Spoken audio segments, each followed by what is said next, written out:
പ്രചാരണം ആവേശത്തോടെ ഇങ്ങനെ മുന്നേറുമ്പോൾ ഇടത് ക്യാമ്പിന് ആവേശമായി മുഖ്യമന്ത്രി കൂടി എത്തുന്നുണ്ട്. ഈ മാസം 13, 14, 15 തീയതികളിൽ മുഖ്യമന്ത്രി നിലമ്പൂരിലെ വിവിധ പഞ്ചായത്ത് റാലികളിൽ പങ്കെടുത്ത് സംസാരിക്കാനായി ഒരുങ്ങുക കൂടിയാണ്. അപ്പോൾ ഇന്നത്തെ ദിവസത്തെ സമഗ്രമായ പ്രചാരണ ചിത്രം നമുക്കൊന്ന് നോക്കാം അല്ലേ? അമൽനാഥ് പാടിച്ചാൽ ഇതാ നിലമ്പൂരിൽ നിന്നും ചേരുകയാണ്. അമൽ, തെരഞ്ഞെടുപ്പ് അങ്ങ് നിലമ്പൂരിലാണെങ്കിലും സംസ്ഥാനത്തുടനീളം വലിയ ആവേശവും ആഘോഷവും ഒക്കെ ഉണ്ട്. ഇന്നിപ്പോൾ രാവിലെ നമ്മൾ ഗുഡ് ഈവനിംഗ് കേരളത്തിലൊക്കെ പലയിടങ്ങളിൽ നിന്നും ആളുകൾ നിലമ്പൂരിലേക്ക് പ്രചാരണാർത്ഥം എത്തുന്നതൊക്കെ കാണുകയും ചെയ്തിരുന്നു. അപ്പോൾ എങ്ങനെയാണ് അമൽ നിലമ്പൂരിന്റെ ഒരു ചിത്രം, ആവേശം എങ്ങനെയാണ്?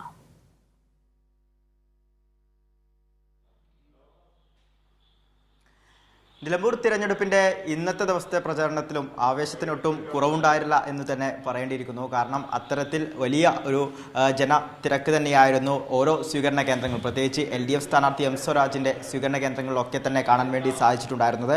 ഇന്ന് വഴിക്കടവ് പഞ്ചായത്തിലായിരുന്നു സ്വരാജിന്റെ സ്വീകരണ പരിപാടികൾ. അതിൽ ഏറ്റവും ആദ്യം നാരാക്കോവിൽ നിന്നുമായിരുന്നു ഈ സ്വീകരണ പരിപാടിക്ക് തുടക്കം കുറിച്ചത്. പിന്നീട് തണ്ണിക്കടവ്, മുണ്ടപ്പൊട്ടി, ചക്കപ്പാടം എന്നിങ്ങനെ കേന്ദ്രങ്ങളിലൂടെ ഈ സ്വീകരണം തുടർന്നുകൊണ്ടേയിരുന്നു.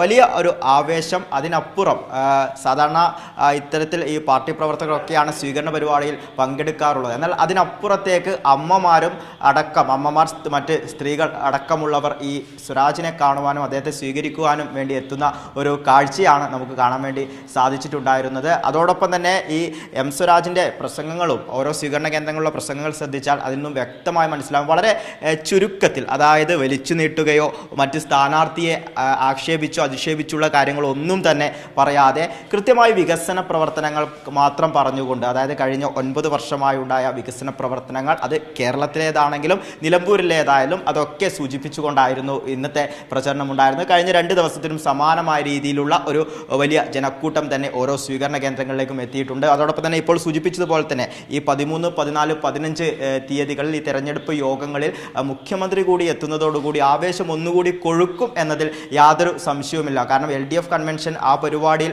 മുഖ്യമന്ത്രി വന്ന് വലിയൊരു ആവേശം ജനങ്ങളിലേക്ക് നൽകിയിട്ടാണ് അദ്ദേഹം പോയിട്ടുണ്ടായിരുന്നത്. അദ്ദേഹം ആ ഒരു യോഗത്തിൽ സൂചിപ്പിച്ചിട്ടുണ്ടായിരുന്നു, നിങ്ങൾ ഇദ്ദേഹത്തെ, അതായത് M സ്വരാജിനെ വിജയിപ്പിച്ച് വിടില്ലേ എന്ന ഒരു ചോദ്യത്തിന് അത് ഞങ്ങൾ ചെയ്തിരിക്കും എന്ന ഒരു ഉത്തരം ജനങ്ങളിൽ നിന്നും ലഭിച്ചിരുന്നു. ആ ആവേശം ഒന്ന് വർദ്ധിപ്പിക്കുവാൻ വേണ്ടി അദ്ദേഹം വീണ്ടും മണ്ഡലത്തിലേക്ക് എത്തുകയാണ്. അത്തരത്തിൽ വലിയൊരു ആവേശം തന്നെയാകും വരും ദിവസങ്ങൾ ഉണ്ടാവുക എന്നതിൽ യാതൊരു സംശയവുമില്ല.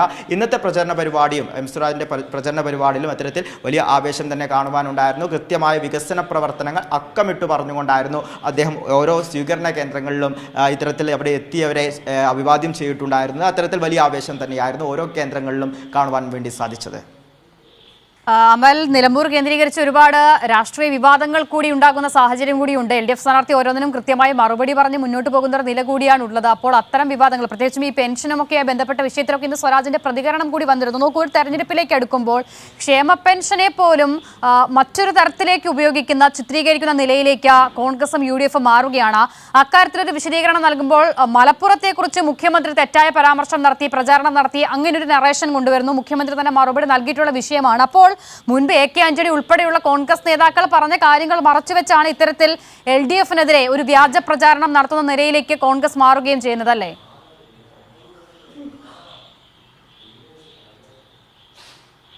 തീർച്ചയായും അങ്ങനെ തന്നെ പറയേണ്ടിയിരിക്കുന്നു. കാരണം UDFന്റെ കൺവെൻഷനുകൾ, അവർ പറഞ്ഞ UDF നേതാക്കൾ സൂചിപ്പിച്ച കാര്യങ്ങൾ എടുത്തു നോക്കുകയാണെങ്കിൽ വളരെ മോശമായ രാഷ്ട്രീയം തന്നെ എന്ന് പറയേണ്ടിയിരിക്കുന്നു. കാരണം ഈ ക്ഷേമ പെൻഷനുമായി ബന്ധപ്പെട്ട് ആ ക്ഷേമ പെൻഷനെ കൈക്കൂലി എന്നാണ് വിശേഷിപ്പിച്ചിട്ടുണ്ടായിരുന്നത്. സാധാരണക്കാർക്ക് ഒരു വലിയ ആശ്വാസമാകുന്ന ആ ഒരു ക്ഷേമ പെൻഷൻ, UDF കാലത്ത് 18 മാസത്തെ കുടിശ്ശികയുണ്ടായിരുന്ന ക്ഷേമ പെൻഷൻ, അതൊക്കെ നികത്തിയാണ് നിലവിൽ LDF 600 രൂപയിൽ നിന്നും 1600 രൂപയാക്കി പെൻഷൻ തുക വർദ്ധിപ്പിക്കുകയും അത് ജനങ്ങൾക്ക് കൃത്യമായി അത് നൽകുകയും ചെയ്തിരുന്നു. അതായത് ഈ തെരഞ്ഞെടുപ്പ് പ്രചരണത്തിന്റെ ഭാഗമായി ഞങ്ങൾ ഈ ജനങ്ങളുടെ പ്രതികരണങ്ങൾ തേടിയ സാഹചര്യത്തിൽ അവരൊക്കെ സൂചിപ്പിച്ചിട്ടുണ്ടായിരുന്നത് വലിയൊരു ആശ്വാസമാണ് ഈ പെൻഷൻ എന്നായിരുന്നു. അത് എല്ലാവർക്കും എല്ലാ സമയങ്ങളിലും ഇപ്പോൾ ജോലി ചെയ്യാൻ വേണ്ടി പറ്റണമെന്നില്ല. ആ സാഹചര്യങ്ങളിലൊക്കെ തന്നെ ഈ 1600 രൂപ എന്നത് വലിയ ഒരു ആശ്വാസമായിരുന്നു.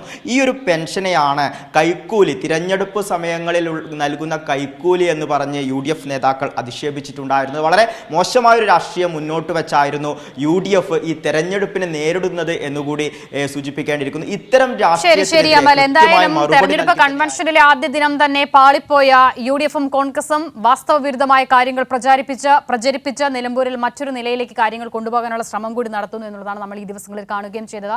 അമൽനാഥ് പാടിച്ചാലാണ് നിലമ്പൂരിൽ നിന്നും വിവരങ്ങൾ നൽകിയത്.